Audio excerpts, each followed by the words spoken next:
Hi all. അപ്പം നമ്മൾ ഇന്ന് ഉണ്ടാക്കാൻ പോകുന്നത് ഒരു നല്ല ടേസ്റ്റുള്ള പുഡിംഗ്. കുട്ടികൾക്കും വലിയവർക്കും എളുപ്പത്തിൽ ഉണ്ടാക്കാൻ പറ്റുന്ന റെസിപ്പിയാണ്. ആദ്യമായി നമുക്ക് വേണ്ടത് മിൽക്കാണ്. 250 ml മിൽക്ക് എടുത്തിട്ടുണ്ട്. അതിലേക്ക് നമുക്ക് ഷുഗർ ഇടണം. അത് 50 ഗ്രാമാണ് എടുത്തിട്ടുള്ളത്.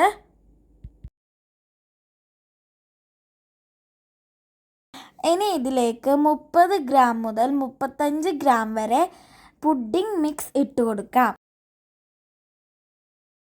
ഇനി ഇത് കട്ട കെട്ടാതെ ചെറിയ ഫ്ലെയിമിൽ ഇട്ടിട്ട് ഇളക്കി കൊടുക്കാം. നന്നായി മിക്സ് ആയതിന് ശേഷം ഹൈ ഫ്ലെയിമിലിട്ട് ബബിൾസ് വരുന്ന വരെ ഇളക്കി കൊടുക്കാം.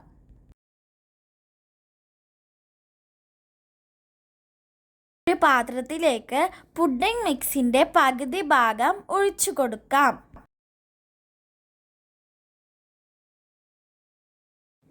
ഇതൊരു 10 മിനിറ്റ് ഫ്രിഡ്ജിൽ വെച്ച് സെറ്റാക്കിയെടുക്കാം. ഇനി ഇതിലേക്ക് ഏതെങ്കിലും ഇഷ്ടമുള്ള ഫ്ലേവർ ചേർത്ത് കൊടുക്കാം. ഞങ്ങളിവിടെ ചേർത്തിട്ടുള്ളത് പിസ്ത ഫ്ലേവറാണ്. ഇനി അത് നന്നായി മിക്സ് ചെയ്ത് കൊടുക്കാം.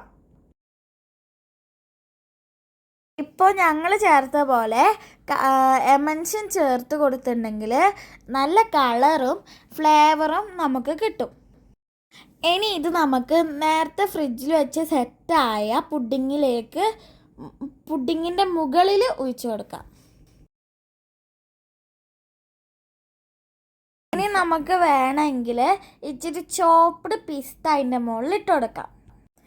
ഇതിന് നല്ല ഭംഗി ഉണ്ടാവും, കാണാനും നല്ല ടേസ്റ്റ് ഉണ്ടാവും കേട്ടോ, കഴിക്കാനും.